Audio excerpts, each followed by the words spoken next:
from Virtual Mobility Group 9, and I am Viory. I'm Raini. I'm Nabila. And I'm Afiya. And we are Universitas Padjadjaran Faculty of Psychology students. Okay, we're going to present our research about differences in decision-making in marriage between individualistic and collectivistic country. This research is based on our discussion with Group 9 members from Maastricht University and some journal articles that we found.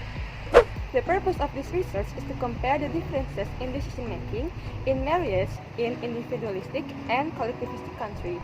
We would like to know how decision-making in marriage differ by parental influences, and then education, also culture and religion in individualistic and collectivistic countries. Let's begin with the definition of decision-making. Decision-making is assessing information and choosing among two or more alternatives. Next, the definition of marriage. Marriage is socially recognized, legitimized, and supported union of individuals of opposite sex. The next definition is about individualism and collectivism. Individualism prioritizes individual goals over group goals and defining one's identity in terms of personal attributes rather than the group identity. Meanwhile, collectivism prioritizes goals of one's group and defining one's identity according to the group goals. First of all, these are the differences between individualism and collectivism.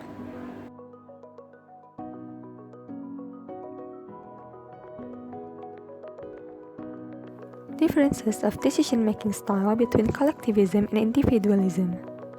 Collectivism and individualism can affect the individual's decision-making style.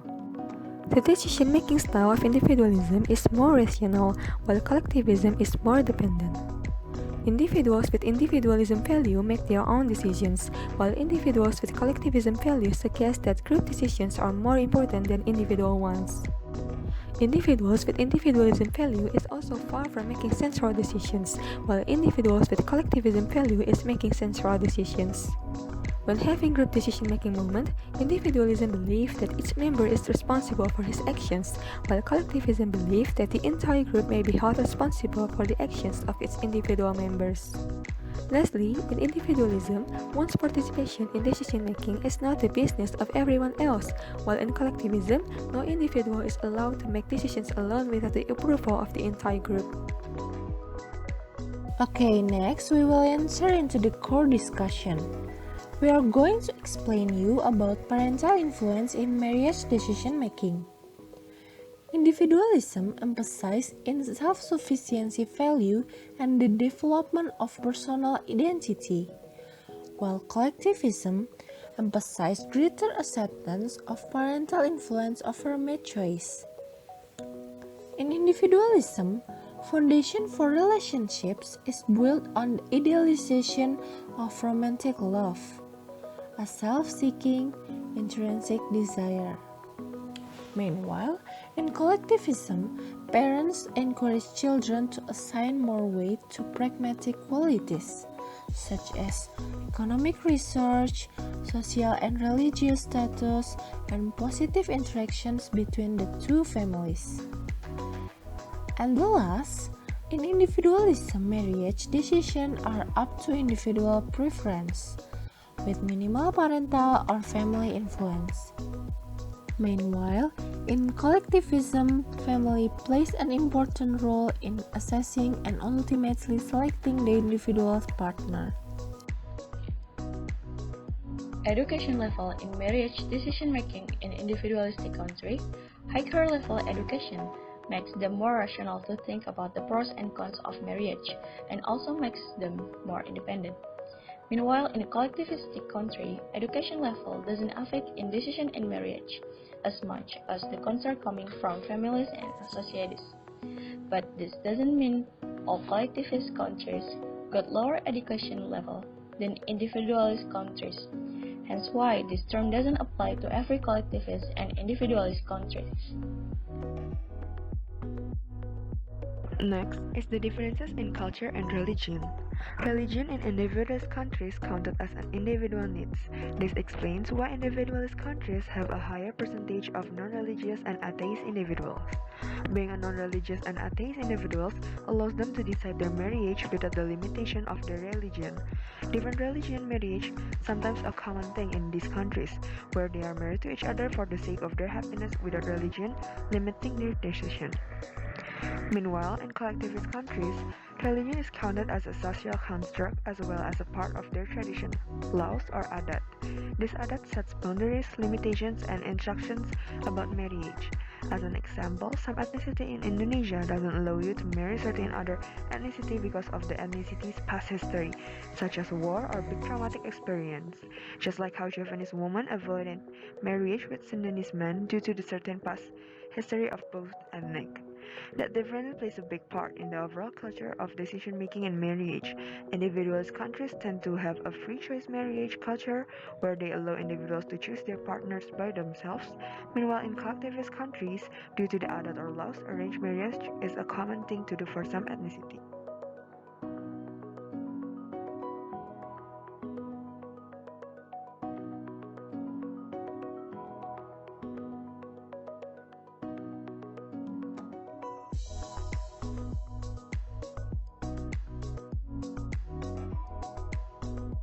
Hey guys, we are representatives from Virtual Mobility Group 9 from Maastricht here, and we had a task to do with some of you guys, and the task was pretty much to make a research proposal about some intercultural differences in a cognitive field.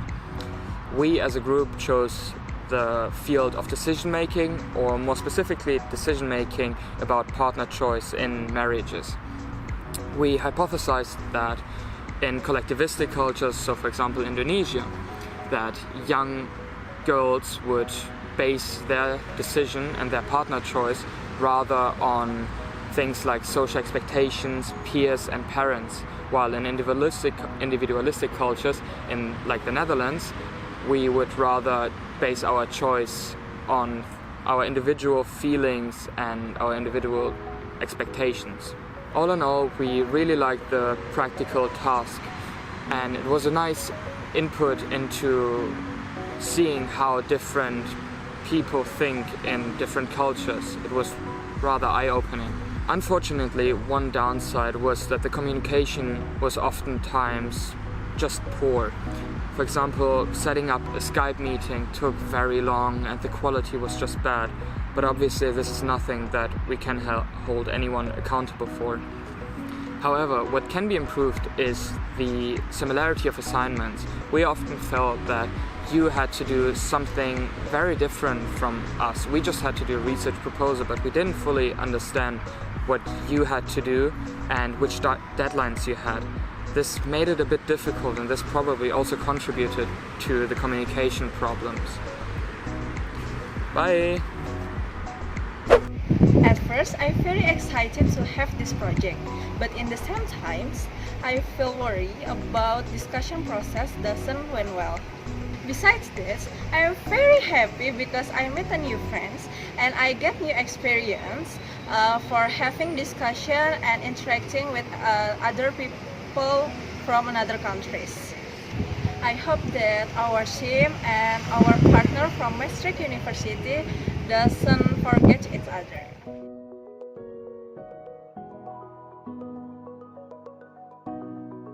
The pros of this virtual mobility program is that we get to have experiences in interacting with foreigners, and then we also get to have acquaintances from abroad. The discussion that we have with the group 9 members from Maastricht University make us train our English skills, and then we also get new insights by doing discussion with the students from Maastricht University. The cons of virtual mobility program is that video call quality is inadequate, so it's difficult to communicate and understand what we're talking about.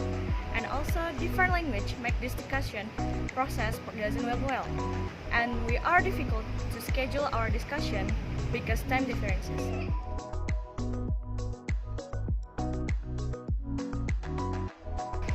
We would would like to thank Universitas Padjadjaran and Maastricht University for the opportunity that they gave for us to discuss about this topic, and we would like to thank for the Group 9 members of Maastricht University who already spent their time to discuss about this topic with us.